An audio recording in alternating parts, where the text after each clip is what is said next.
Tumutubo kahit saan, kaya tinatawag na ligaw na halaman, pero napakahusay sa kalusugan. Sampasampalukan o stone breaker sapagkat kilala siya na tumutunaw ng bato. Yung kanyang mga buto ay nasa ilalim ng kanyang mga dahon po. Napakaganda, di ba? Ito'y hindi lamang sa kidney, kundi pati na rin sa diabetes at sa mga nalason. Hindi lang ito basta-basta na herbs. Sa katunayan, magaling din po ito sa may mga tuberculosis at mahusay sa prostate. Mabisa din po ito sa mga matataas ang lagnat, ubo at sipon at sa sore throat. At sa mga nalason po, nguyain lang yung kanyang mga tangkay. O di ba, mura-murang gamot?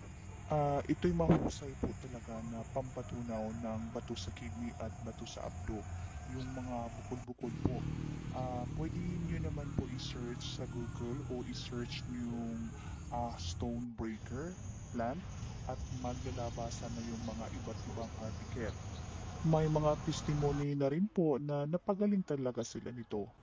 Paano gawin? Sa isang tasa nito, lagyan ng 4 na basong tubig or 1:4, then ilaga ng 10 minutes, saka inumin 2 to 3 times a day. Yung jarred leaves or isang tangkay nito ay pwede mo ring lagyan ng mainit na tubig tsaka inumin. Maraming salamat po.